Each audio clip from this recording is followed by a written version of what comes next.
Hello everyone, Fertility Journals here. Thank you for watching. If you're new to my channel, please go ahead and subscribe and join the family.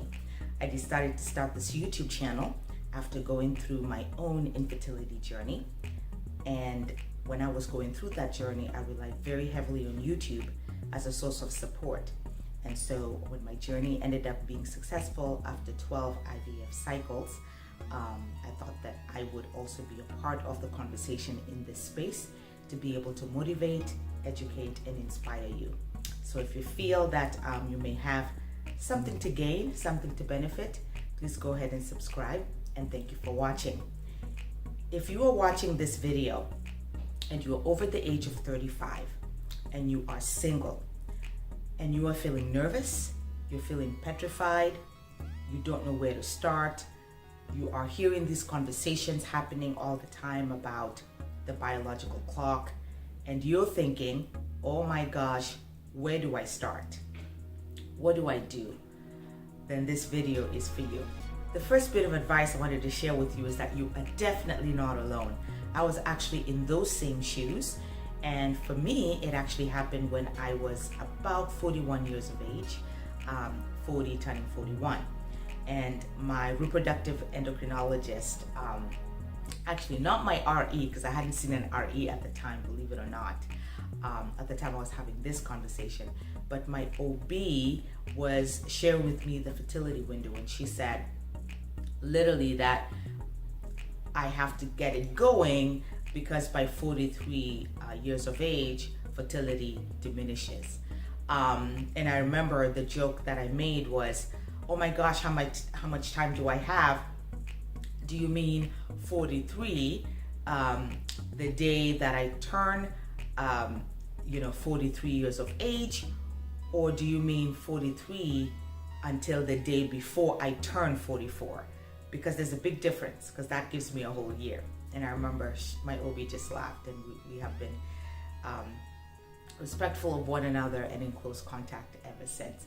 But I wanted to share that with you because the pressures of your OB kind of telling you that your clock is ticking can be immense, especially because what are you supposed to do?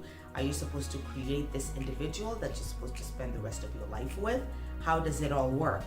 Well, the hope is that today I'll be able to share with you some options based on experience that could be able to help you not only preserve your fertility, but possibly make the right choices.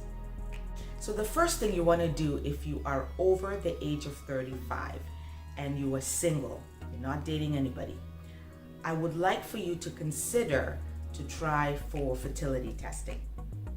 Fertility testing is very simple. In fact, it could be as simple as getting an ultra-follicle count, because what you want to do is you want to find out how many eggs roughly each month you have left. As you know, we are all, as women in particular, born with over 2 million or 1 million eggs, and those eggs are actually with us in our mother's tummy. We are conceived with them, and so fertility actually dwindles as you age, and by the time that you are age 30, I believe that number significantly goes down, and then when you are 40 it goes down even further, up to a couple of thousand, I believe. And so, but because every woman is different in terms of obviously their body, their fertility, you do want to get an ultrafollicle count done. You can get that at the OB's office. It's really simple. They just run an ultrasound and then they check to see how many follicles you have. That is the key into starting to kind of know roughly your egg count, which is really, really important when it comes to your fertility. After you have found out your count, you may find that you have a lot of follicles. You might find that you have few follicles, and that's information. It's okay. You want to take that into consideration. Then the next thing that I highly recommend, that is possibly something you may want to do, is you may just want to go through the general fertility testing that they provide. Getting a HSG done to find out, hey, is there something wrong with your tubes? Are your tubes, A-okay?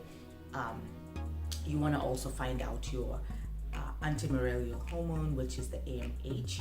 AMH is a really good test because it allows you to be able to, assess the health of your eggs, the fertility, how they're being produced, which is really, really important. And then the other test you also want to get done is the FSH, follicle stimulating hormone, which determines, if your body is producing eggs normally. And you want to keep those numbers and review them with your doctor so that you can just get a general sense of how your fertility is.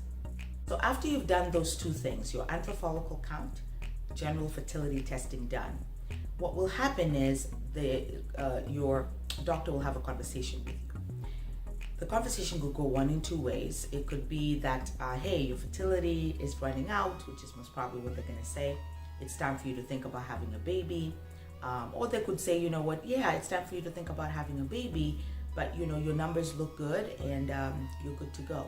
So the purpose of this video is it doesn't matter which way it goes. Now that you have that information, there are some techniques that you could utilize, particularly if you're single, to then be able to move on to the next step and preserve your fertility.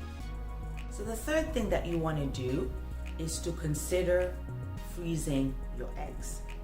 There are many clinics in the country where they do egg freezing, and freezing your eggs preserves your fertility, particularly if you're that type of an individual that wants to have your own genetic child in future. You're not dating anybody, but you would like to have your own genetic child in future because, as you know, your eggs diminish with age, and you may not necessarily be as open to donor egg in the future, and so you do want to have your own genetic child. The reason why freezing your eggs is a powerful technique is because women can carry a pregnancy until the age of 50. So it buys you that time as you go through life to find the right person, and then to be able to have eggs, children with your own eggs. I'll tell you how powerful freezing your eggs is. I actually one time had a consultation with an OB when I was going through my infertility journey, and she was pretty young, and I shared with her my story of my IVF cycles, because this was during my pregnancy, right? And this particular OB that was seeing me that day actually shared with me that they froze their eggs when they were in their late 20s because they were going to medical school. So this is something that is done. It's just that people don't always talk about it. Freezing your eggs is nothing for you to be scared about. It's really just undergoing an IVF cycle, and they retrieve those eggs from you, and they give you a stimulation protocol, retrieve those eggs, and freeze them. The other choice you hear a lot of people talking about, and this is in particular related to Khloe Kardashian because she started the conversation going about infertility, age-related infertility, is the freezing of embryos. Now, this is also an option for you to consider if you're over the age of 35 and you're single. You could freeze embryos. Now, what is the difference between freezing eggs and freezing embryos? Freezing embryos generally means that you now have little guys involved combined with your egg to make that embryo. And yes, what you have heard about embryos being a little bit stronger than freezing an egg is actually true. The only reason this is tricky is that which little guys do you use? Whose? You could use donor if you wanted. I know some people have like a pact with like somebody that if by this time they're still single, they're gonna have children together. So maybe that is a pathway for you, that you had made a pact with somebody. You could use that person's little guys, for example. But you could also freeze embryos, which again gives you your chance at your own genetic child, but then it involves obviously a partner. As you noticed with the case for Khloe Kardashian, when she got this conversation going, her and Tristan had actually frozen embryos, a while back, almost a year before, the surrogate, got pregnant. And so they were already thinking about babies, a while back. I would recommend considering freezing embryos if for some reason the egg freezing does not work. Because with egg freezing, it allows you the freedom to actually use that special someone when you meet them to be able to fertilize them and then form embryos. With embryo freezing, maybe this is something that you could consider, particularly if, for example, your eggs do not survive the thaw. So it still gives you a chance at your own genetic child, if that is something that is important to you. If those options are not available for you, do not despair. With age comes diminished fertility. And so if you find yourself you're still single and you cannot go through egg freezing, you cannot go through embryo freezing because you are not producing eggs that are viable, then that's when you can consider using donor eggs moving forward.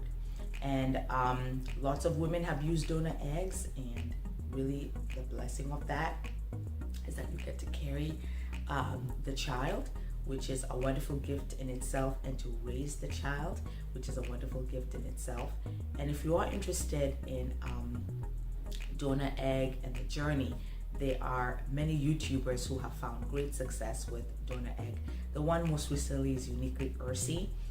She is currently, as I'm doing this video, pregnant with donor egg IVF, and so you can definitely look into that as well. But what this allows you to do is it allows you to actually carry a pregnancy. And donor egg is actually the way that many women, particularly over 40 or over the age of 45, have actually used. I will share some wonderful videos of women who have used donor egg later on in life. And what typically just happens is when you eventually meet that partner in life, then you would use a donor egg and then your husband's little guys, and then you'd be able to have the baby. All right, guys, so that's the advice in a nutshell. I know I'm probably missing something, so if there's any tips that you have in terms of preserving your fertility for those who are over the age of 35 and are still single, share them. I think when we share ideas about what to do, it really helps mediate this worry that individuals may face. Thank you for watching, guys. Until my next video, bye.